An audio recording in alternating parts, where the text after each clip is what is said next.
Добрый день, дорогие раки! Добро пожаловать на мой канал, и это ваш гороскоп на 2026 год. Да, дорогие, присаживайтесь поудобнее, будем планировать этот яркий и интересный год, который принесет нам два коридора затмений на растущих лунных циклах, три периода ретроградных Меркурия в эмоциональных водных знаках, это в рыбах, в раке и в скорпионе. Период ретроградной Венеры в Скорпионе осенью 2026. Кармические узлы поменяют знак сразу после ваших дней рождений и перейдут на ось Лев-Водолей. Ну и естественно, все остальное вы уже в принципе у меня знаете. Это Сатурн с Нептуном выходят из знака Рыбы в Овна, и это заметят обязательно раки первой и третьей декады. У нас Уран меняет знак с Тельца в Близнецы, и это тоже заметят раки третьей декады. У нас Юпитер в настоящий момент времени и зиму-весну 2026 года будет идти по второй декаде знака Рак. И да, в конце июня, 30 числа, он поменяет тоже знак и из Рака выйдет во Льва. Что еще можно сказать про 2026 год, что это, правда, будет очень яркий период в наших жизнях, у каждого будет по-своему. Да, дорогие, я вот сейчас все астрономические события, которые будут с нами происходить в 2026 году, расскажу, как будут влиять на раков и как будут влиять на каждую отдельную декаду, потому что то, что работает у первой декады, совершенно по-другому работает у второй и третьей декады. Вот такой гороскоп, поэтому выбирайте свою декаду и смотрите. Да, вы можете смотреть этот гороскоп по Солнцу, тогда раки первой декады – это все те, кто родился в июне. Раки второй декады, кто родился с 1 по 10 июля. И раки третьей декады по Солнцу, если вы родились с 11 июля и до знака зодиака Лев. А если вы смотрите по асценденту, тогда 30 градусов рака делите на 3 равных отрезка. И если ваш асцендент попадает с 1 по 10 градус, это первая декада. Если с 11 по 20, это вторая декада. А если с 21 по 30, тогда это третья декада раков по асценденту. Ну что, дорогие, готовы? Поехали! 2026 у нас начнется очень скоро, быстро. И я хочу сказать, не будет такого большого, мощного промедления, чтобы мы где-то, вот знаете, так немножечко зависли, чтобы нам захотелось где-то посидеть, полежать. Конечно, первая неделя января, она будет такой достаточно простой, но уже в самом начале января у нас Юпитер как раз-таки встанет в оппозицию к Солнцу в соединении с Венерой, с Марсом. Это будут очень сильно чувствовать раки третьей декады, но Юпитер у нас ретроградный будет в январе, он будет у нас ретроградным до 11 марта 2026 года. То есть немножечко планы у него сбиты. Обычно он в феврале заканчивает свое ретроградное движение. И да, смотрите, вот у нас Юпитер вносит такую нотку противоречий. Когда он находится в оппозиции, это либо наше желание куда-то стремиться, достигать, добиваться в работе, в социальном плане, в карьере, в реализации, то хочется максимально своих навыков и талантов раскрыть. Либо же, если мы этого не делаем, тогда это наши противоречия. То есть, когда мы считаем, что как-то вот мы уже и так достаточно много сделали, но у нас вот нет того результата, который мы считаем должен у нас быть. То есть это будут такие у нас противоречия. Это январь, и таким он сложится как раз-таки у раков второй декады. То есть Юпитер будет работать, дорогие, вместе с вами. Он вот выходит, Юпитер, с третьей декады, да, но все-таки на третью декаду раков очень хорошо влиять в январе будет Сатурн и Нептун, потому что они еще в январе будут оказывать вот этот гармоничный, потрясающий аспект у раков третьей декады к приобретению недвижимости, к поиску работы. То есть, знаете, будет такое ощущение настроения, Вообще у нас очень сильно начинают складываться мощные так вот аспекты с 9 января, 10, 11 и все. И начали собираться. То есть у нас третья неделя получается. Конец второй, третья неделя января уже будет такое настроение двигаться. Здесь, конечно же, у раков третьей декады, здесь поиск новой работы, здесь движение вперед в социальном плане, захочется больше финансов. Если у вас вопросы связаны с приобретением недвижимости, самое время их завершать, самое время приобретать, это то, что нужно. Любовные отношения, романы, тоже хорошее в январе для этого время. Это раки третьей декады. Раки второй декады у вас максимально включается профессионализм до мая 2026. То есть Юпитер сейчас в ретроградном движении пойдет как раз-таки с середины января по второй декаде рака. И вот до мая он будет, там в марте развернется, и до мая будет опять идти по второй декаде раков. Поэтому здесь, дорогие раки второй декады, у вас такая мощная, активная, яркая история, связанная с Юпитером. Поэтому Юпитер планета хоть и социальная, но когда она идет по солнечным ракам, то это история, когда мы... Соединение Юпитера – это благоприятный аспект. Нам кажется, что у нас такой оптимизм, радость появилась, и хочется двигаться вперед. Двигайтесь вперед в профессиональном плане, все у вас должно получаться. И если вам будет казаться, что это не то, на что вы рассчитывали, делайте, все это будет ваше, оно вам нужно, оно вам необходимо. Делайте как можно больше. Потому что как раз-таки в январе заканчивается движение по второй декаде кармических узлов, аспекты, да, и остается такое послевкусие. Поэтому в конце 2025, ну максимум январь в 2026 году, это для рака второй декады история связана однозначно с такими сильными вопросами «кто я?» и «кем хочу я стать, когда вырасту?». Если вы в возрасте 20, 30, 40 и даже 50 лет сейчас находитесь, и вы не понимаете, кем вы хотите стать, когда вырастете, и вы не хотите расти, постарайтесь вот здесь прям себе план такой наметить, кем же вы все-таки хотите стать, какие качества свои вы хотите реализовать, для того, чтобы вам в своей работе, в профессиональной деятельности было хорошо. У раков третьей декады здесь еще и аспект Юпитера, Урана, движение вперед, новая работа, новые проекты, все нацеленное на будущее такими большими, мощными движениями вперед. Это январь 2026 года. Сейчас вы спросите: Женя, а что у нас вообще будет у раков первой декады? Почему тишина? Дорогие, у вас в январе как раз-таки переключаются кармические узлы и начинают идти по первой декады Рыбы-Девы. И делать будут вот до 27 июля 2026 года как раз-таки вопросики будут тоже кармические для раков первой декады. Кто вы, куда вы идете, для чего вы вообще живете, что вы хотите в своей жизни делать, являетесь ли вы счастливым человеком на настоящий момент, что такого интересного в вашей жизни есть, что вас цепляет, движение вперед. Естественно, рак, солнечный рак и рак по асценденту, то есть приоритеты ваших ценностей должны быть семья, семейные отношения, ваша вторая половинка, партнер, муж или жена, неважно.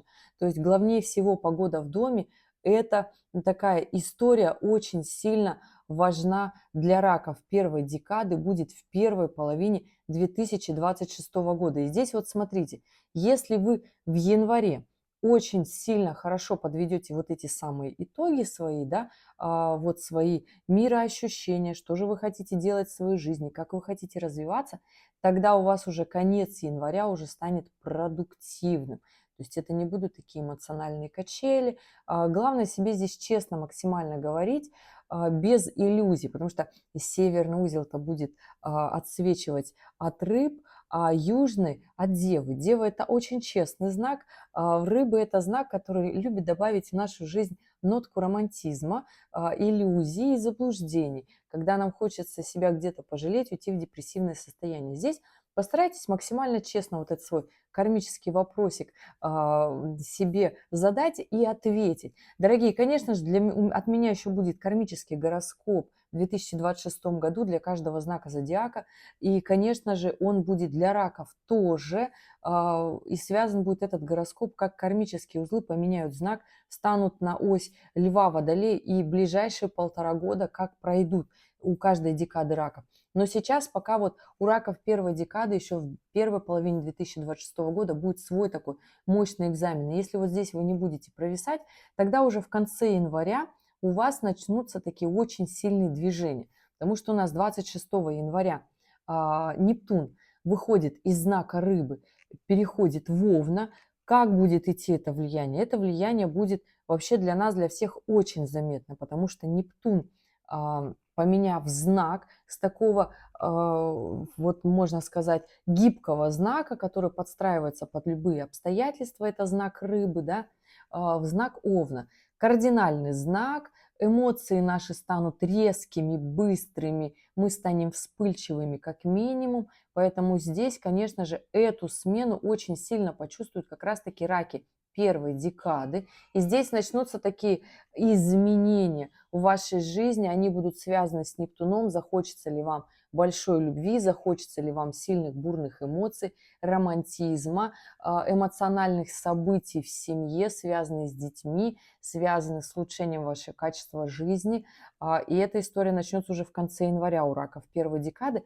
На раков других декад Нептун будет влиять косвенно через другие аспекты, как, например, на раков третьей декады будет влиять через Уран. То есть эмоциональный фон будет заставлять вас делать новые движения, развиваться, быть активными, очень сильно мощными, точно так же, как и через весь стелиум планет во второй половине января будет также влияние на третью декаду раков. То есть там ваше внутреннее мироощущение захочет очень сильно, быстро, мощно двигаться вперед. Понимаете, о чем я говорю? Через раков, на раков второй декады Нептун пока влиять не будет, пока немножечко вот в начале 2026 года. И не скажу, что это плохо. Иногда это даже бывает очень хорошо. Не все способны вот с таким чрезмерным романтизмом жить. У нас еще Сатурн в феврале меняет знак в ночь с 13 на 14. Все зависит от того, в какой части планеты вы живете. И Сатурн, когда поменяет знак, начнет активно и очень быстро идти по Овну. Движение по Овну будет до весны 2028 года. И вот я сейчас говорю это всем ракам и первой, и второй, и третьей декады. Вот до середины февраля вот такое очень гармоничное влияние, гармоничный аспект будут от Сатурна чувствовать раки именно третьей декады. То есть здесь прям-таки захотели, получилось приобрести недвижимость, и в работе подрасти, и движение вверх по карьерной социальной лестнице, в том числе заключение брака, союза. То есть гармоничный аспект Сатурна – это когда мы женимся, и мы этому очень сильно рады. То есть это как раз-таки все те договора в нашей жизни, которые бывают в этот период, и они идут очень на гармоничных аспектах, то есть нам не нужно особо напрягаться, оно вот получается все вроде как само собой, жизнь текет и изменяется. Когда Сатурн поменяет знак и перейдет в Овна, то есть он начнет, распадется, во-первых, влияние Сатурна прямое на раков третьей декады и будет влияние на раков первой декады, а это уже квадратура, когда жизнь будет всеми способами заставлять вас приобретать недвижимость, искать работу, которая будет приносить больше денег, повышаться в социальном статусе. И эта история будет очень хорошо работать, то есть Сатурн очень быстро добежит и до второй декады раков, понимаете, да, дорогие раки второй декады. Поэтому у вас и январь, и февраль, и март, и апрель, и даже май будет под очень гармоничным влиянием как раз-таки Юпитера. А потом подключится прямой аспект Сатурна в напряжении, когда обстоятельства будут вас подталкивать уже напрягаться, искать новую работу, зарабатывать больше денег, либо там будут долговые обязательства, вылезут, которые вам не хотелось с ними разбираться. То здесь вот такие вопросы, связанные будут с Сатурном. Что хочу сказать еще про февраль. Февраль достаточно будет такой очень мощный эмоциональный месяц, уже сказала, да, послевкусие от Нептуна. Сатурн поменяет знак. И с 17 февраля у нас коридор затмений. Он у нас продлится до 3 марта. Начинается он новолунием в Водолее, то есть это новый лунный цикл, растущая луна, закончится полнолунием в Деве, абсолютно рациональный знак, когда нам нужно честно подводить свои итоги, что же мы сделали, что же мы не сделали, и тогда будет максимально понятно, что же делать дальше. На самом деле хочу сказать, что этот новый лунный цикл продлится у нас, вот его влияние, до 21 марта. 21 марта у нас традиционно каждый год весеннее равноденствие. Солнце переходит в первый градус знака Овна, и начинается новый астрономический год. Естественно, это влияние всегда чувствуют и раки, и первой, и второй, и третьей декады, потому что вы тоже кардинальный знак, и если вы долго можете сомневаться в принятом решении, но если решение приняли, то уже получается от него не отступитесь, потому что вы кардинальный знак. То есть и будете уже, как говорится, за свое топить. Так вот, этот коридор затмений, он будет достаточно эмоциональный, очень сложный. Почему? Потому что здесь у нас Солнце с Луной будут в квадратуре с Ураном. Это аспект, когда нам хочется прямо-таки сказать всем, что нам это надоело. Нам хочется свою свободу, нам хочется выйти в закат, нам хочется чего-то нового попробовать, нам хочется чего-то вот как-то необычного в своей жизни, все резко, кардинально все изменить. Эта история будет полегче работать как раз-таки у раков третьей декады за счет того, что Уран все-таки будет давать еще до конца апреля гармоничный аспект ракам третьей декады. Поэтому, дорогие раки третьей декады, вот хоть и Сатурн ушел, как говорится, но все-таки еще аспект от Урана остается, а это движение в будущее, креативный подход в работе, новая работа. То есть если вы решили себе вот такой план в жизни сделать, изменить свою жизнь, хорошее время еще и февраль, и март, и апрель 2026 года как раз-таки это сделать. Не делайте резко кардинально, потому что все-таки Уран в этом коридоре затмения, а захочется в феврале прям резко кардинально. Смотрите по своим обстоятельствам, по своим силам. Почему это говорю? Потому что вот я рассказываю общий гороскоп. Естественно, он у каждого человека может проиграться по-разному. Поэтому я вот так очень много аккуратных слов подбираю, потому что мы все люди разные. У нас у всех, у каждого свой уровень выносливости, терпения как минимум, мотивации. Так вот, у каждого свой набор натальной карты. Все раки абсолютно разные, да. То, что вы умеете подстраиваться под обстоятельства жизни, это потрясающе. То, что вот ваши собственные дефициты заставляют вас действовать и идти вперед, это тоже хорошо. Но понимаете, когда аспектов бывает очень много, не все с ними бывают справляются. И это нормально. Потому что даже когда аспект гармоничный, но планета сама напряжена. Так вот, здесь будет напряжение у раков третьей декады, при всем при этом, что Уран дает гармоничный все-таки аспект, но он сам будет напряжен другими планетами. Поэтому здесь понимайте, что захочется резко менять жизнь, но все-таки смотрите по обстоятельствам. Раки второй декады, у вас в этот коридор затмений абсолютно гармоничный аспект от Юпитера. Здесь коммуникация, вопросы в отношениях, любви, вопросы с бывшими. Потому что здесь у нас подключается еще с 26 февраля по 20 марта период ретроградного Меркурия. Ретроградный Меркурий будет в рыбах в соединении с Венерой. И эта история очень будет хорошо затягивать прошлые истории, либо в отношениях, либо в финансах, потому что Венера у нас и за отношения, и за финансы, за наш уровень комфорта.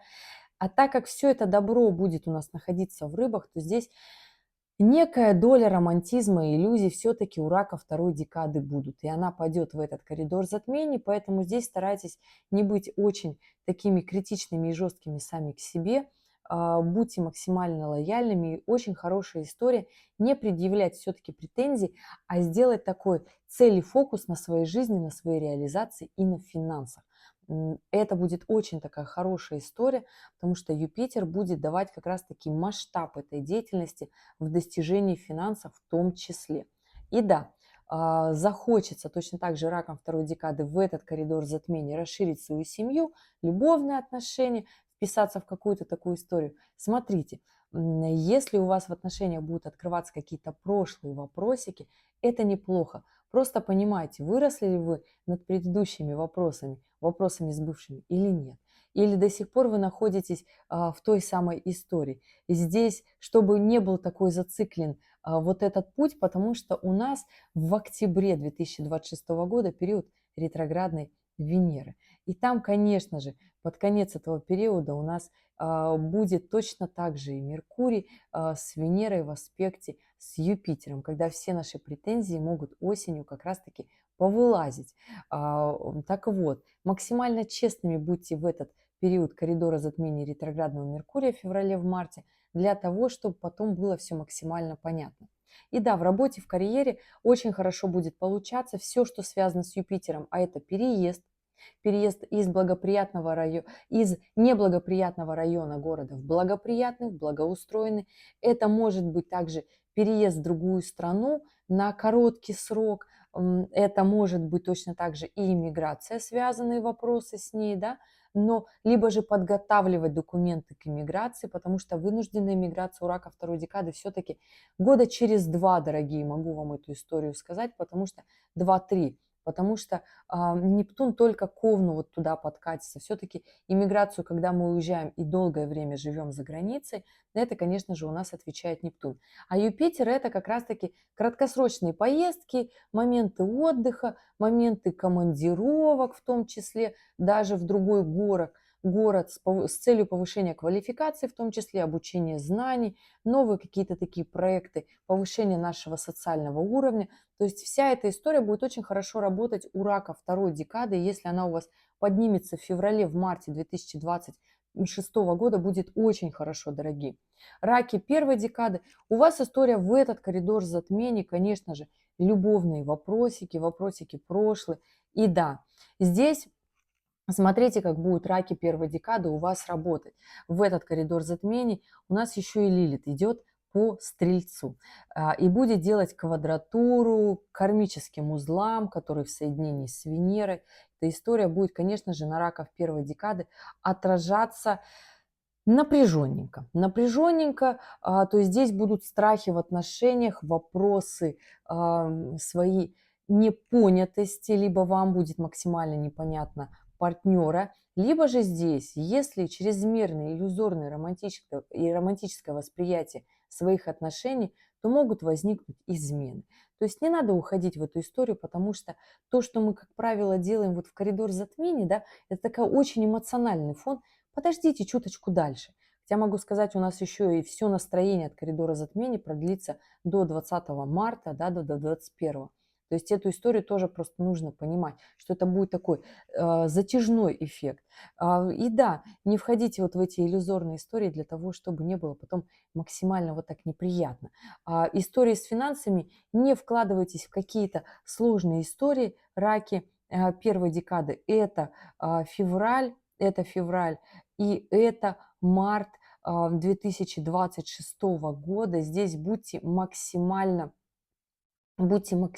честны, потому что захочется прямо-таки вау вложиться, захочется очень много денег потратить на таких историй в марте в том числе, а там у нас еще и к северному узлу подкатывает Марс, который тоже находится в квадратуре с Лилит, поэтому эта история еще и в марте будет такая, знаете, когда нам захочется сделать очень-очень многого, но по итогу окажется, что это вот был такой пыль в глаза, и можно было и финансы сохранить, и действия сделать очень такими честными, не иллюзорными, сделать и такие продуктивные действия. Понимаете, о чем я говорю, да? Потому что когда Лилит находится в Стрельце, это всегда наша проверка гордыни, наша проверка вот таким пафосом, брендами, вот таким быть или казаться. Поэтому здесь будьте максимально честны. Проверка гордыни, проверка тщеславия будет у раков первой декады. Как раз-таки в этот коридор затмения начинается в феврале, и в марте продолжится вся эта история. На самом деле здесь будет и Сатурн, и Нептун максимально честно спрашивать, а так ли это на самом деле, это все-таки наш мир иллюзий. Вот такой февраль и март. да, март абсолютно продержится на таких же эмоциях, как коридор затмений мы начнем, так март мы и проведем. Вот такая история, дорогие мои, поэтому здесь не затягивайте своих иллюзорных каких-то моментов, будет сложно от этого уйти, и тогда конец марта, и вот уже начало апреля. Апрель, хочу сказать, что будет вот он такой классный. Мне нравится вообще апрель в этом году. Он, можно, кто-то скажет, там будет сложный. И я хочу сказать, что не будет, во-первых, столько напряжения, будет полегче. У рака второй декады абсолютное движение вперед, Юпитер тоже гармоничный, нет каких-то отягощающих аспектов. То есть все, что связано с Юпитером, у рака второй декады, действуйте активно вперед, будет получаться хорошо. У раков третьей декады все, что связано с Ураном, до конца апреля будет работать очень сильно хорошо. Поэтому здесь идите вперед, идите в развитие. У раков первой декады, вот здесь, дорогие, смотрите, коридор затмений закончился, но вопросики после вкусия и осадочек от конфликтов, которые были, может остаться. Здесь идет и Нептун, и Сатурн по первой декаде Овна. А значит, у раки первой декады очень сильно чувствовать будут нехватку финансов, нехватку каких-то стабильных эмоциональных состояний, потому что Нептун в квадратуре всегда разрушает наше такое стабильное состояние. Здесь заземляйтесь по Сатурну, тогда будет проще и легче. Обстоятельства будут приводить к мысли приобретения недвижимости, обретения как раз-таки стабильных отношений в жизни. Я не скажу, что это на самом-то деле плохо, да, если пойти в свое такое вот в это будущее, в развитие. Тем не менее, у нас на небе большая мощная конфигурация, которая способствует хорошему заработку денег, поэтому да, у раков первой декады, конечно, вот это напряжение от Сатурна будет идти, что они не будут так легко зарабатываться, но если прикладывать все силы, они будут зарабатываться, потому что Сатурн это всегда та планета, которая даже на напряженных аспектах денег дает еще больше, чем на гармоничных. Это правда так. Поэтому если вы обзавелись раки первой декады такой большой мощной целью, как приобретение недвижимости в 2026 году, у вас, дорогие, это очень хорошо получится.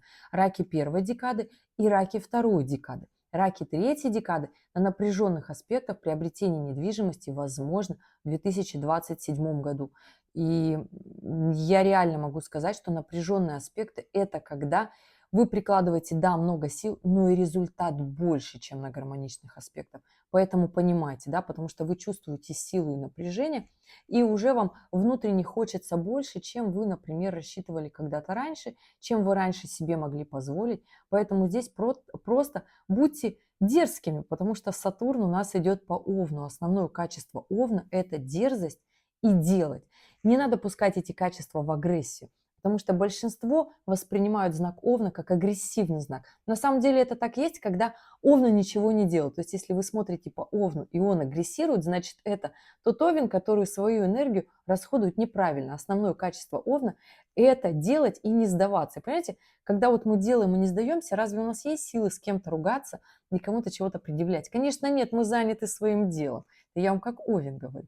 Поэтому да, двигаемся вперед активно, мощно, для того, чтобы получалось как хочется. И тогда, смотрите, у нас до мая, сейчас отмотаю точно сказать, до какого периода Сатурн будет до мая, все так, до мая Сатурн будет находиться в первой декаде Овна. То есть у раков первой декады совершенно потрясающий, гармоничный, напряженный аспект на приобретение недвижимости. Поэтому если вы себе наметили, дерзайте вперед. С мая Сатурн переходит во вторую декаду Овна, и вот здесь начинается окно возможностей на приобретение недвижимости, работы с большим статусом и финансовой отдачи у раков второй декады. И у вас это будет работать, дорогие друзья, до ноября 2026 года. То есть вот такая история будет как раз-таки работать у раков второй декады. Понимаете, о чем я говорю, да? И идем дальше. В конце апреля, 26 апреля 2026 года у нас Уран меняет знак, выходит из знака Тельца в знак Близнецы. У меня есть на эту тему большое видео, как Уран будет влиять на каждый знак зодиака и на каждую декаду этого знака. В конце ролика я его прикреплю. Я могу сказать лишь, что ближайшие 6-7 лет прямого влияния на знак Рак не будет от Урана, прямое, лишь косвенное. Ну, либо в вашей натальной карте, в транзитной карте, домарные сетки складываются так, потому что, дорогие, я надеюсь, вы понимаете, что это общий гороскоп. И здесь, конечно же, в общем гороскопе я не вижу событий, связанных у вас, которые отмечают именно ваше время и место рождения, потому что мы здесь все разные, и это нужно тоже учитывать. И да, Уран будет влиять косвенно через другие аспекты, но прямого влияния на Солнце, раков, не будет в вашей жизни. Поэтому здесь, конечно же, вы будете видеть вот это влияние в жизни, как начнут резко меняться социальные сети, наша коммуникация начнет меняться. То есть там все мессенджеры, социальные сети, наши контакты, логистика, то есть транспорт, встречаем в нашу жизнь электрокары, новые мессенджеры, социальные сети, все то, к чему мы привыкли, да, все наши вот эти интересные истории, связи с людьми во всем мире, все это начнет очень сильно меняться, как вспомните, когда в 2017-2018 году Уран зашел в знак Тельца, и у нас резко наш уровень комфорта резко начал меняться, и мы вообще были к этому не готовы, да, ну, то есть наши финансы, наш уровень комфорта. А сейчас Уран перейдет в Близнецы, и будет меняться наша коммуникация, логистика, поездки, то есть то, как мы привыкли, все это будет очень сильно меняться, и, конечно же, все-таки будет влияние на нас, на всех, поэтому нам в этом мире жить, успевать меняться, образование точно так же будет меняться. В общем, все то, с чем связана как раз-таки история близнецов, это те же самые продажи, коммуникации, консультирование, все это будет меняться. И, конечно же, до каждого из нас дойдет, поэтому мы здесь просто готовы к этой истории, она начнет меняться очень сильно. Но в чем заключается сложность этого изменения, дорогие мои раки? В чем? Потому что Уран меняет знак не просто так. Он, выходя из Тельца, заходя в Близнецы, встает в точные квадратуры на кармические узлы. При всем при этом еще захватывает Венеру в соединении. Поэтому здесь, вот смотрите, начнет очень сильно трещать по швам любовная сфера. Сфера отношений, в том числе Венера про любовь и отношения, но в отношениях нам захочется здесь нечто нового, нечто необычного. Вот то, что дома у нас, оно нам надоест, и нам захочется где-то чего-то там нового и интересного, вместе тусоваться, вместе новый образ жизни, чтобы оно было вот так легко, комфортно, без обязательств. Либо же Венера может проиграться у нас у всех, как наши финансы. И это другая сторона. Поэтому здесь все раки, у кого в отношениях прикрыты тылы, то есть где у вас все хорошо, как говорится, схвачено в отношениях. Здесь я говорю, сейчас всем ракам говорю, да, здесь, конечно же, понимайте, что если у вас в отношениях все хорошо, и вы прекрасно это понимаете, и если нет, у меня есть большое видео «Любовный гороскоп», там посмотрите, там по тайм-кодам вашим любимым, там у меня времени хватило, там вот посмотрите по тайм-кодам влияние Урана на личную жизнь, как оно бывает меняется и как можно скомпенсировать это действие, да. То есть любовный гороскоп в конце видео оставлю, либо зайдите на мой канал, оно там есть. И да, Венера может проиграться у нас и конец апреля, как наш резкий всплеск в финансах. И этот всплеск может быть как вверх, как и вниз. Венера – это наш уровень комфорта, наши финансы в том числе, наше деньгозарабатывание в том ключе, как нам нравится, как мы привыкли, как нам хорошо. Это точно так же наш внешний вид и облик. И здесь я в конце апреля, в начале мая вообще скажу, что не надо ничего менять в своей внешности и красоте, и очень сильно это захочется, но это вообще не та история. В финансах может быть резкие изменения. И да, могу сказать, что это будут у кого-то плюс, у кого-то в минус однозначно, потому что Уран еще у нас в трине с Плутоном будет менять знак. Это гармоничный аспект, поэтому у кого-то может быть резко вверх. При всем при этом еще будет в гармоничном аспекте с Нептуном менять знак. Поэтому я и говорю, что в отношениях не у всех может пойти по швам, да, а у кого-то все-таки могут быть какие-то разочарования в отношениях, но это нужно будет увидеть, что вы, например, в отношениях не готовы. Поэтому понимаете, как пройдет у каждого смена, вот эта ингрессия, как это говорится, астрологическим языком, здесь каждый не то, что виноват сам, да, мы все прекрасно знаем наши точки в наших жизнях, в наших характерах, где мы не готовы. Поэтому с этой историей нужно таки понимать и увидеть ее вовремя.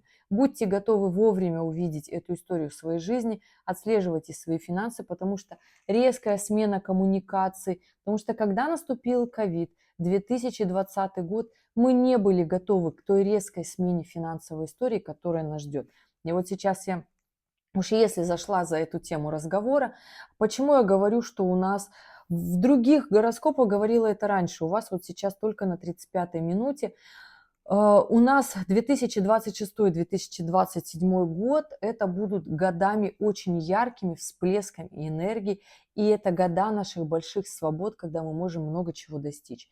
Весной 2028 года у нас будет такой большой мощный мировой конфликт, финансовое резкое изменение. У нас ковид, мы встречали соединение Сатурна с Плутоном. Так вот, весной 2028 года у нас Сатурн с Плутоном станут в квадратуру. То есть это очень напряженный аспект. Сейчас они будут в 2026 году идти в гармоничном аспекте деньгозарабатывания. Поэтому финансовый гороскоп в конце этого видео обязательно прикреплю для раков. Там будут все ваши истории, как вы можете зарабатывать деньги, подтянуться в финансах и только расти вперед. И эта история будет очень такая сильная, очень мощная, двигать вас в новое русло, в свое развитие. Поэтому, дорогие, могу сказать, что смело 2026 год – это год развития вперед. И если вам кажется, что где-то сложно, поверьте, это вообще не сложно. Это очень хорошо и это нормально. Поэтому здесь двигайтесь, развивайтесь и не бойтесь. Страх будет, конечно же, подбираться к ракам в сентябре, потому что там Лилит поменяет знак.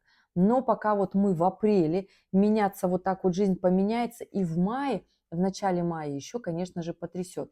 Что еще в мае у нас будет? Традиционно 6 мая, первая неделя мая, традиционно у нас Плутон уходит в ретроградное движение. Вернется он из ретроградного движения 16 октября 2026 года. Ничего нового, каждый год одно и то же.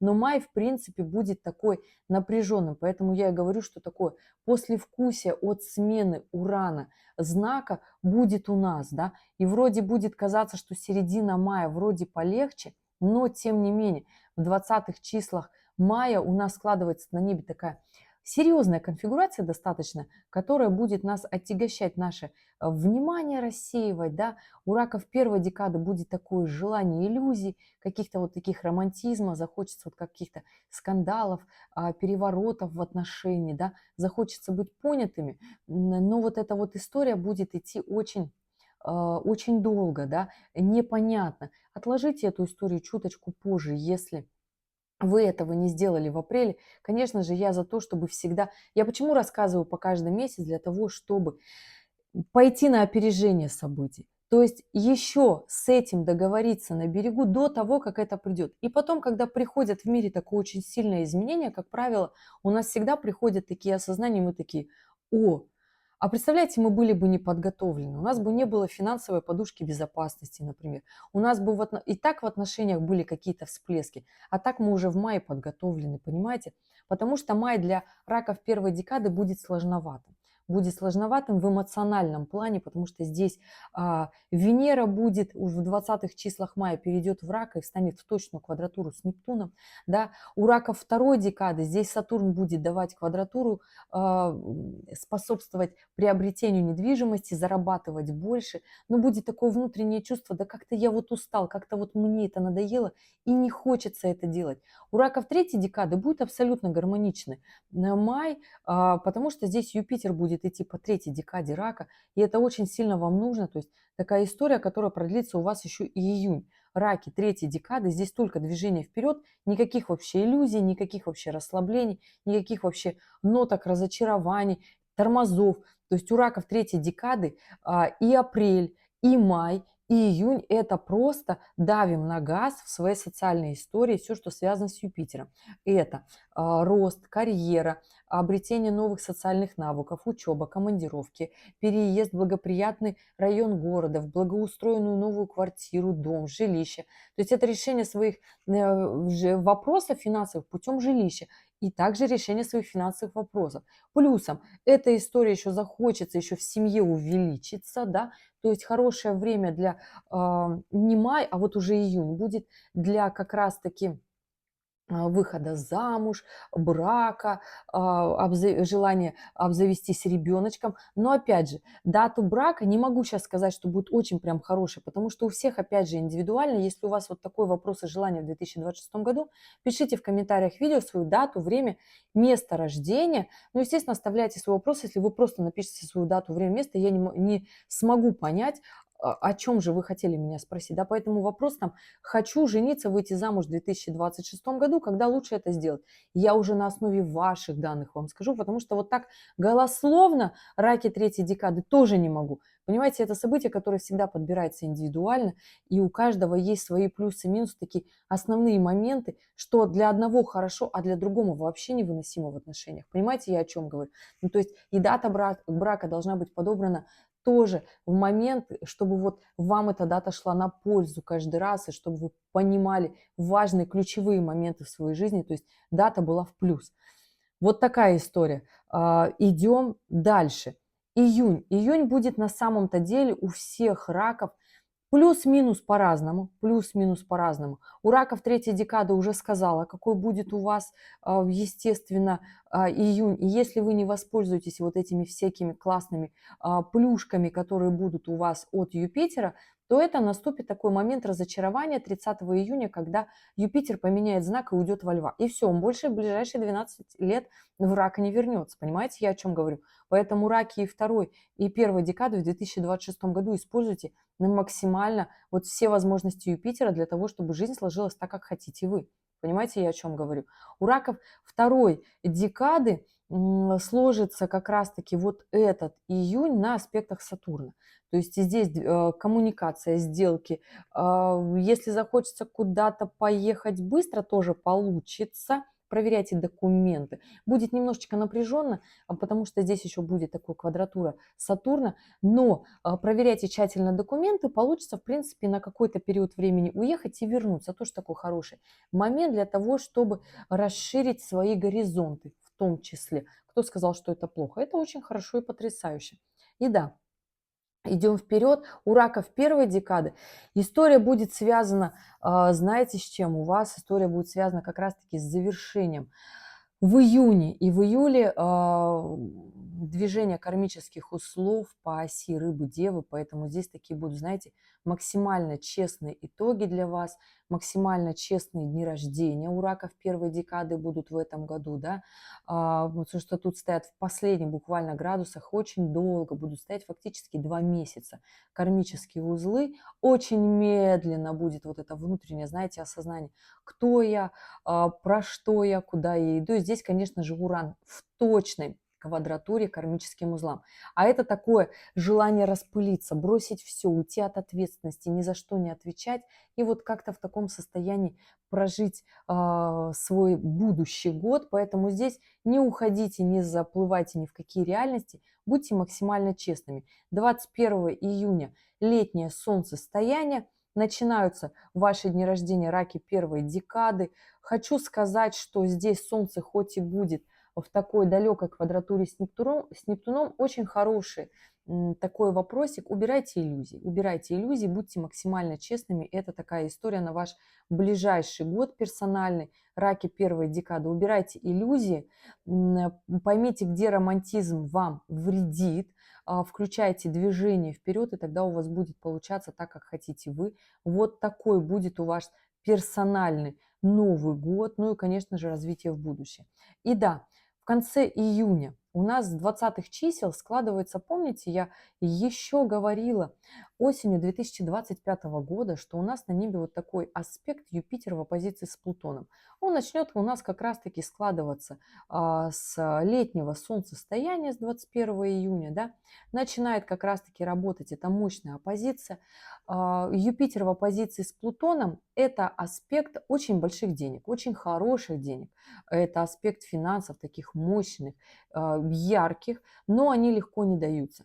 На базе этого аспекта, этой оппозиции, которая будет работать и весь июль, и весь август, будут работать как раз-таки аспекты Урана, Нептуна и даже отдаленно Сатурна, да, то есть это история движения однозначно вверх в рост, то есть здесь работа большого такого мощного заработка. Естественно, Плутон здесь никуда не девается, да, с Юпитером. Здесь нужно таки четко понимать, дорогие раки, и первая, и вторая, и третья декады. Вот все те раки, кто родились до 91 года, у вас в натальной карте у всех есть такой большой аспект Плутон в секстиле с Нептуном. Это аспект по умолчанию, когда вы хотите зарабатывать много денег. И когда вы сейчас вот не сидите и говорите, что я вот много не хочу. Одно дело, у кого-то там из 80-х у людей есть аспект Сатурн в квадратуре с Юпитером. Это когда сегодня мы хотим, завтра нам ничего не надо, сегодня мы Наполеон, а завтра мы вот так вот максимально бережливы и экономичны, да, то есть их подкидывает, да, из 80-х. А вот те, у кого нет этого аспекта, они на самом-то деле Юпитер с Сатурном находятся еще и в гармоничном аспекте, это те, кто родились в 70-х, да, гармоничные вот эти аспекты. Но все-таки желание зарабатывать много, но если вот вы мне скажете, что не получается, то в 2026 году история на заработок больших денег подвластна вообще всем ракам. Всем ракам. Поэтому здесь, дорогие, вот включится вот этот большой мощный аспект, когда захочется очень сильно много поработать и заработать.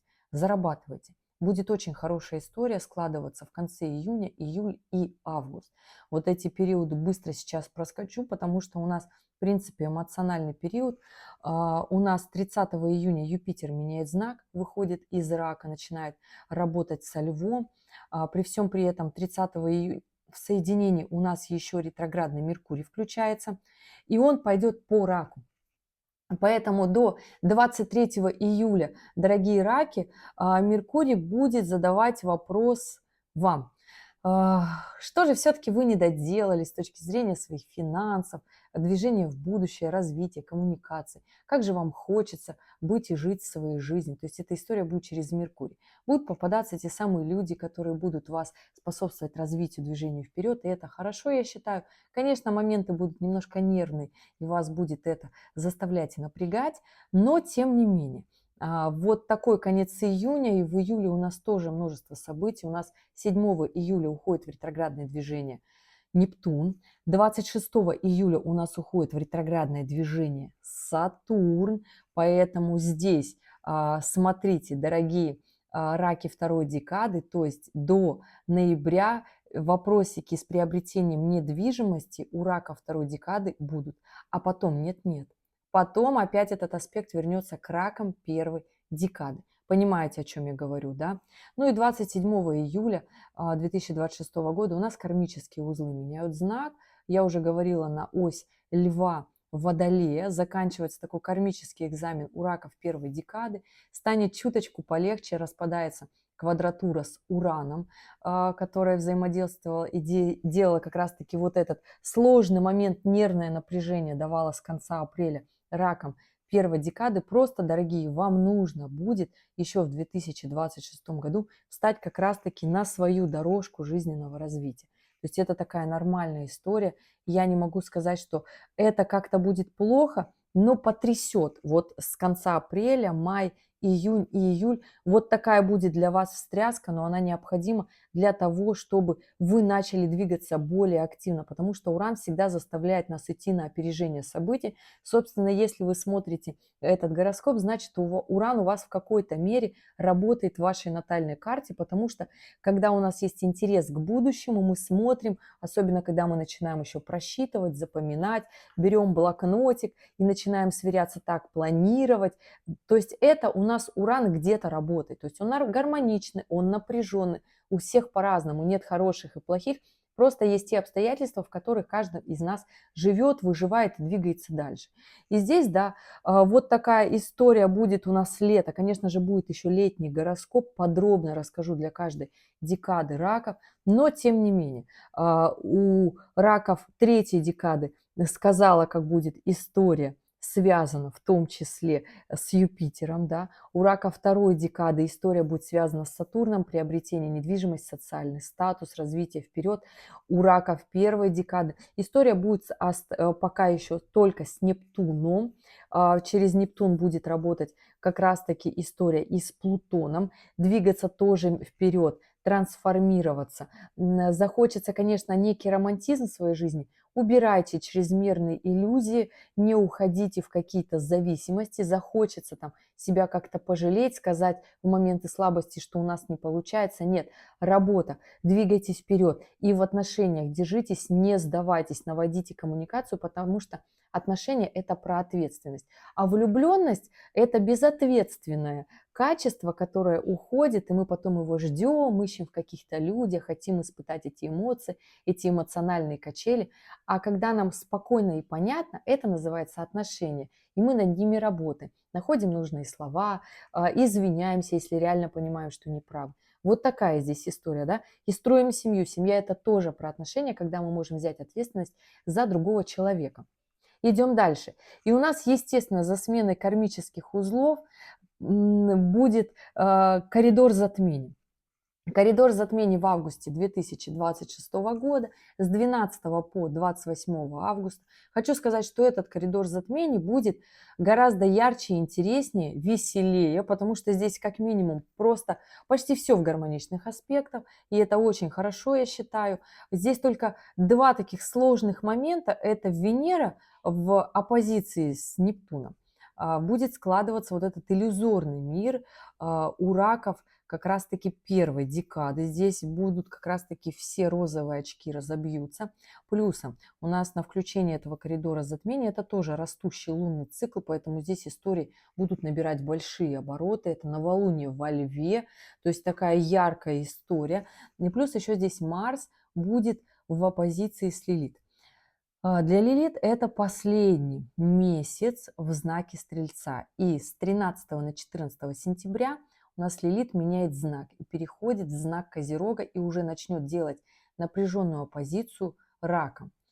Понимаете, о чем я говорю? 9-10 месяцев Лилит будет идти по Козерогу, поэтому здесь история для раков всех декад, она будет, конечно же, такая очень важная. Вопросики своих страхов, переживаний, фобий, комплексов в том числе. Поэтому разберитесь на берегу еще раки и первой, и второй, и третьей декады, вот в этот августовский коридор затмений, раз уж здесь Лилит будет активная с Марсом, который только взошел в рак. И да, разберитесь в своих комплексах переживаний, что с ними делать, берем блокнотик и выписываем.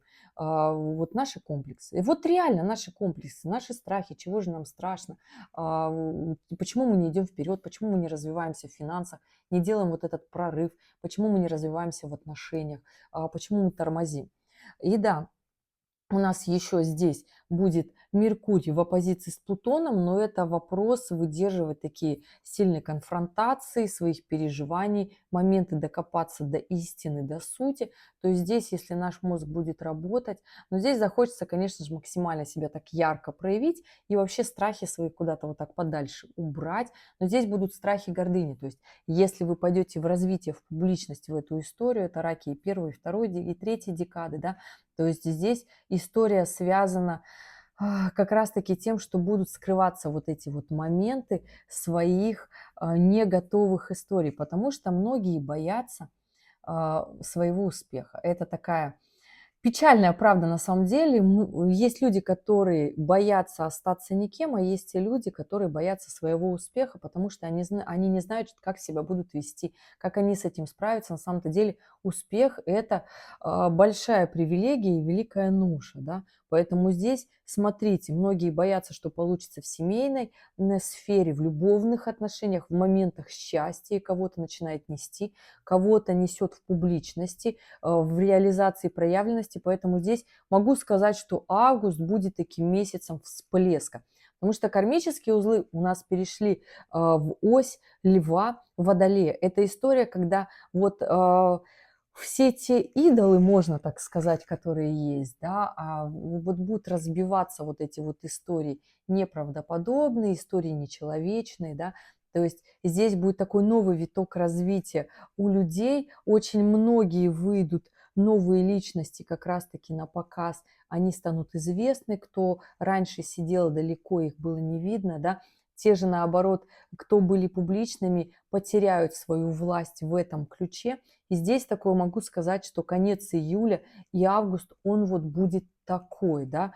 Поэтому здесь качели такие будут очень яркие, интересные, творческие, но в той же мере не все с этими смогут справиться качелями. И да, конец августа у нас традиционно какой-то вот такой напряженный, да, потому что здесь Уран уже будет держать как раз-таки вот моменты, опять Уран, да, ну, потому что там соединение аспектов складываются, да, но все-таки Уран в гармоничном аспекте с Плутоном, с Нептуном, история очень хорошо будет работать. И у раков первой декады через Нептун, понимаете, я о чем говорю, да, поэтому здесь двигайтесь вперед, мои дорогие, не тормозим. Абсолютно гармоничная история Юпитера с Сатурном будет работать на раков второй декады. Дорогие мои, помним про свое будущее, и Сатурн дает ту самую платформу нашего будущего. Не останавливайтесь, не тормозите. Август закончится у раков третьей декады, знаете, в таком очень интересном ключе уже начнет работать история с ретроградной Венерой. Вы мне скажите, как это вообще возможно? Ретроградная Венера в 2026 году у нас официально с 3 октября по 14 ноября. Но вот у раков третьей декады эта история начнет работать как раз-таки в конце августа, потому что здесь Венера будет давать аспекты. Если вы будете чувствовать нотки напряженных моментов, да, в отношениях, в любовной сфере, да, здесь как раз-таки будут эти истории подтягиваться, да. Про что у нас Венера? Вот уже начинаю говорить в августе, ни у кого так не начинала, вот у вас так буду, да. Венера у нас про наш уровень комфорта, про то, как мы зарабатываем деньги, нам это нравится, про наш внешний вид, образ и облик, про наши финансы и любовные отношения. У кого будет работать по-разному, у всех. То есть согласно только каждой натальной карте могу сказать, как у вас пройдет этот период. Сейчас же забегаю вперед, скажу, что вот в конце августа начнет эта история влиять на раков третьей декады, потому что через Венеру. Через Венеру, которая вот в конце августа будет идти в оппозиции с Сатурной, и потом Венера пойдет туда дальше в весы. И в десятых числах сентября перейдет в знак Скорпиона. Знак Скорпиона. И уже фактически вот это настроение, когда мы начинаем выяснять отношения. Венера в Скорпионе, это когда мы максимально выясняем отношения, считаем, что с нами как-то некрасиво себя ведут, как-то вот мы не живем ту жизнь, которую хотим, зарабатываем мало денег, и вообще мы достойны большего. История-то на самом деле очень хорошая. Наконец-таки разобраться, чего же мы хотим, если мы до сих пор с этим не разобрались. Но если мы в отношениях начинаем очень тщательно копать, мы, как правило, манипулируем, ведем себя недостойно и рушим отношения. Либо же, если наша вторая половинка любит точно так же выяснять наши отношения, потому что говорят, что максимально благоприятно в браке живут те, у кого хорошо совпадают психотравмы. И если ваша вторая половинка любит такие же эмоциональные качели, тогда вам будет отлично. Вы поговорили на всех уровнях коммуникации, и будет норм. Если же вы представляете, на работе точно так же начнете выяснять отношения, то может получиться не очень. Поэтому раки третьей декады, здесь понимайте вопросики и волнения по поводу своих финансов и отношений, которые в августе уже начнут получаться, да, складываться. И эту историю нужно таки понимать, потому что у нас следом идет сентябрь, традиционно ничего нового, а в сентябре у нас Уран уходит в ретроградное движение, в этом году он у нас уйдет 11 сентября, 10 сентября у нас Венера перешла в знак Скорпиона, при этом в квадратуре с Плутоном. И здесь начинает история очень хорошо работать, уже начала работать у раков третьей декады, еще и начинает включаться у раков первой декады, понимаете, о чем говорю. И у нас еще события с 13 на 14 сентября. Лилит меняет знак, и она переходит в знак Козерога. И все, и начинается вот это влияние на рака. Плюсом у нас еще в сентябре вот там Марс идет по третьей декаде рака. И он у нас к 3 октября, вот с 3 октября у нас выстраивается точная конфигурация на небе. Это оппозиция Марса с Плутоном. Кто помнит мой осенний гороскоп «Осень силы» на 2024 год, вот там у нас этот аспект просто бушевал 2 месяца. То есть это аспект разрушающий, когда мы разрушаем свою жизнь, разрушаем свои финансы, там еще и Венера торчит, там еще и Меркурий торчит в Скорпионе, да.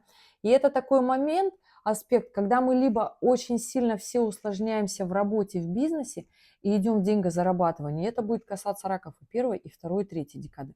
Сейчас расскажу, как будет это работать у всех раков. Но номинально, да, у нас история это начинает работать в октябре. Но у нас же не все не бывает просто, мы же не роботы. Мы понимаем, что это начнет гораздо раньше. То есть какие-то моменты, вопросики, события, недоговоренности, истории с финансами начнут складываться не так, как нам хочется уже в сентябре, а у раков третьей декады еще и в августе, в коридор затмений. И да, эта история, конечно же, 3 октября такая очень напряженная, будет работать вот так очень сильно у раков первой декады. Поэтому здесь смотрите, дорогие раки первой декады, отношения. Страх потерять отношения, страх потерять свой уровень комфорта, страх потерять свою работу, свой бизнес будет. Как мы боремся с этими страхами? Потому что Лилит перешла все-таки у нас в Козерога, а здесь какие страхи начнут скрываться вообще у всех раков, да, ну сейчас вот в 2026 году этот страх будет работать у раков первой декады. Все остальные декады слушайте на 2027 году, на 27 год, потому что там это начнет открываться у вас.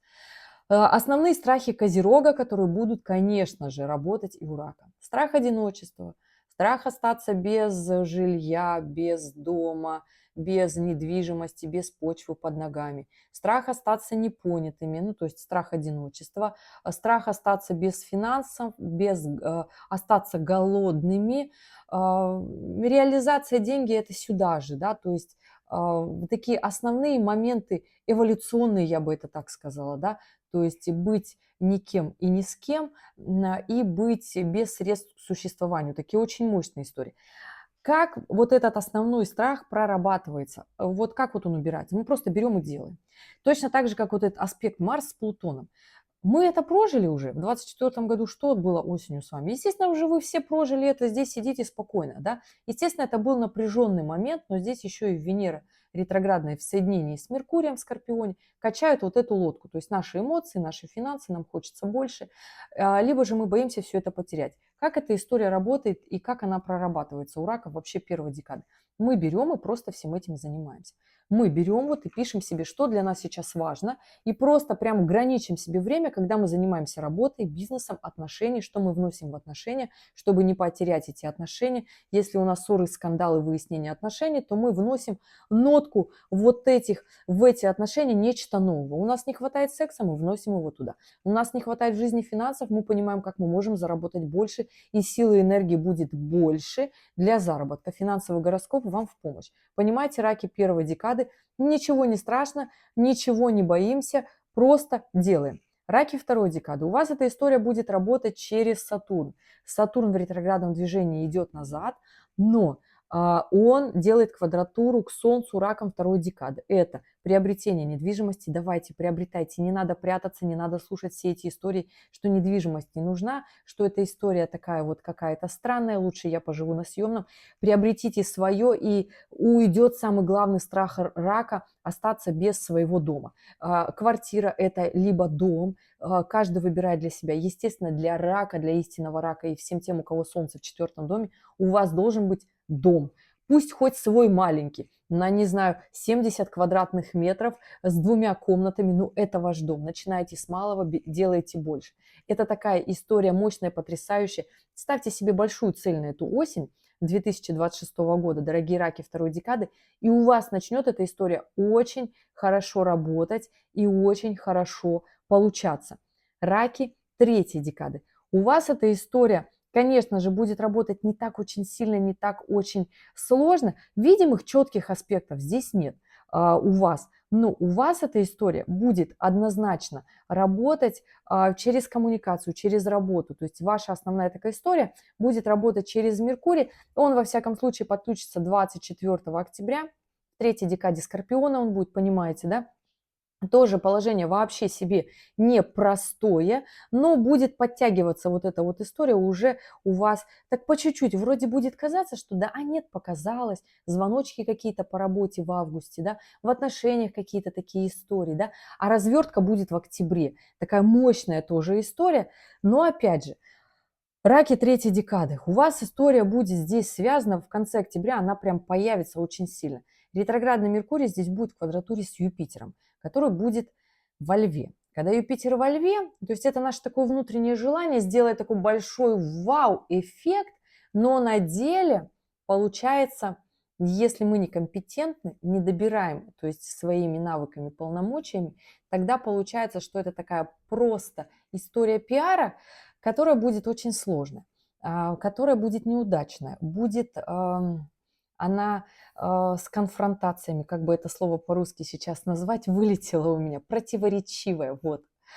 И эта история, нужно таки ее понимать, что здесь может быть скандальная известность, здесь может быть ссоры, скандалы, выяснение отношений, а Юпитер – это у нас еще и юридические дела, юридические тонкости. Поэтому здесь раки третьей декады, не уходите в юридический формат ваших отношений. То есть не надо судиться. Вы, конечно, можете. И не могу сказать, что эта история будет легкая. Во всяком случае, она в октябре начнется, а потом ретроградный Меркурий откатится, в ноябре повиснет. Вам будет непонятно, как с этой историей работать. Вы немножко так просядете и скажете, да почему оно не получается. Но в декабре она опять пойдет вперед. Понимаете, о чем я говорю? Фактически, вот эта история, если вы пойдете в выяснение таких сложных отношений, будет сложновато. Я же все-таки за то, чтобы вот эту силу Юпитера пустить в командировки, новые знания, коммуникации, расширение своей деятельности, масштабное расширение своей деятельности, новые навыки, компетенции, понимаете? Ну и, конечно же, обзавестись ребеночком, обзавестись семейством, если вы еще этого не сделали, если вы ждали какого-то звездного шанса, шага, и там, я не знаю, да, если вы ждали сигнал, да, вот как говорит, знак, вот знак, я вам говорю, делайте. Это октябрь 2026 года, но здесь есть такая ноточка, да, потому что у нас в ноябре Юпитер все-таки, да, подтягивается в соединении с южным кармическим узлом, и там еще у нас будет Марс. Эта история, конечно же, в ноябре так немножечко просядет, да, но я вам говорила, раки третьей декады, эта история у вас, она вот так вот просядет, но вернется в декабре, потому что 13 ноября заканчивается ретроградный Меркурий, он в Скорпионе так и будет. 14 ноября заканчивается период ретроградной Венеры, она уже в весах, правда, но развернется и пойдет дальше. При всем при этом у раков третьей декады вспомнятся опять те же самые вопросики, которые в августе, когда вам казалось, но не показалось, понимаете, 26-го, да. И идем дальше. Декабрь. Сейчас про раков третьей декады, и потом второй и первой, и подведу итог по 2026 году, и нам уже пора заканчивать, как пройдет год, да. Так вот, если вы все-таки ушли в выяснение отношений, то вот здесь сложная финансовая развертка, прям очень напряженная, будет в декабре у раков третьей декады. Это все юридические тонкости, формальности. Вот такая вот история, потому что здесь Юпитер в соединении с южным кармическим узлом, а здесь история того, если мы с максимальной мудростью подходим к решению любого вопроса, а здесь наши вопросы популярности, нашей гордыни, наших споров, таких, когда мы считаем, что мы максимально правы, но мы не факт, что правы, но мы это видеть прям не хотим, да.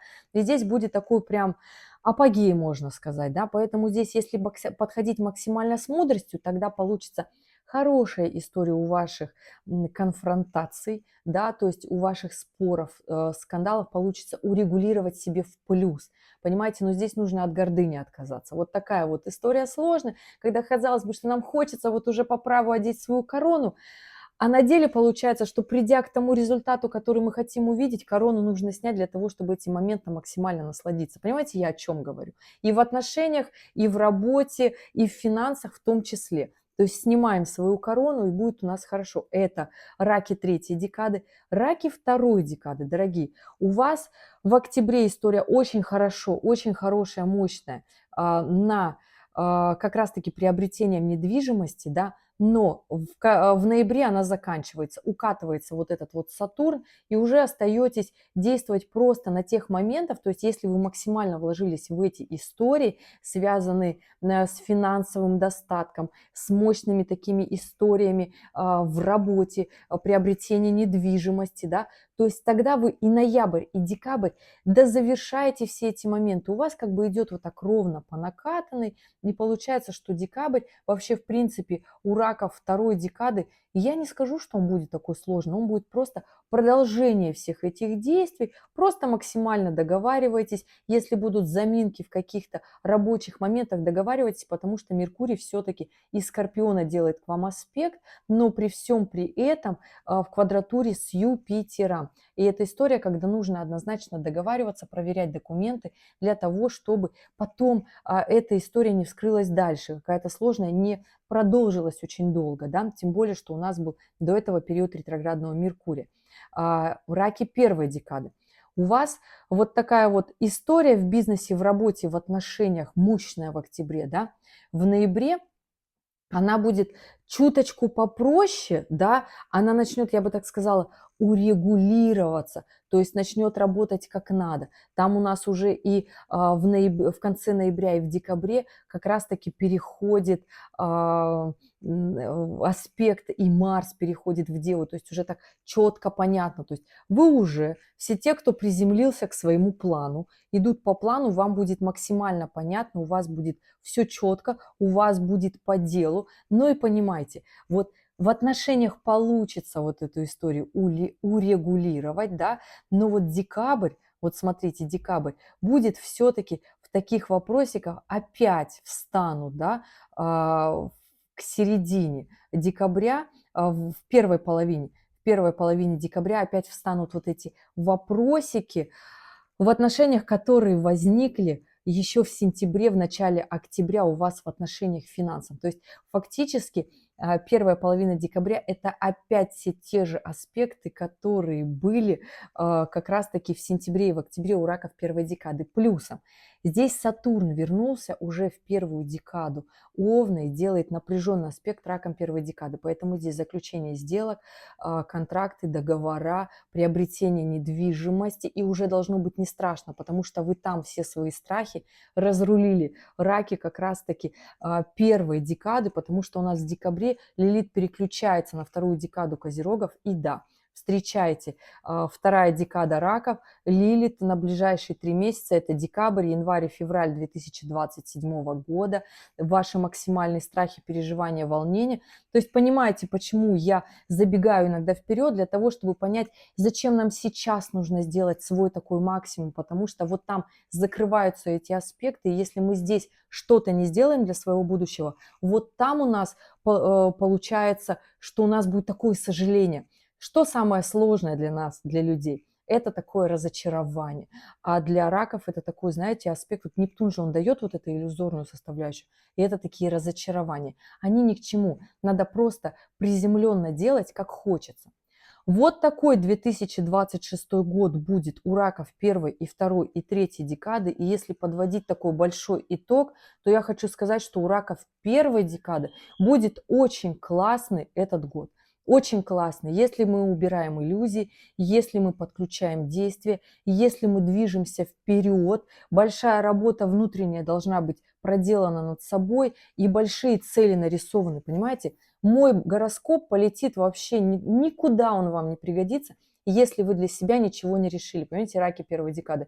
У вас первая половина 2026 года как раз-таки быстрее определится. Конечно же, у вас окно вот это будет с кармическими вопросиками, да, побыстрее определиться, и еще вам будут возвращать какие-то кармические долги тоже в первой половине 2026 года, поэтому задачки будут очень простые. И здесь история, конечно же, связана с тем, что чем быстрее вы определитесь, вы тогда не будете полгода в своих каких-то размышлениях, переживаниях. У вас нет на это время. Сатурн, Нептун в начале 2026 года меняют знак, и прямо такие аспекты очень сильно заставляют ускоряться. Понимаете, я о чем говорю? Это раки первой декады. Год у вас будет потрясающий, с приобретением недвижимости, работой, в отношениях, новый скачок роста и подъем.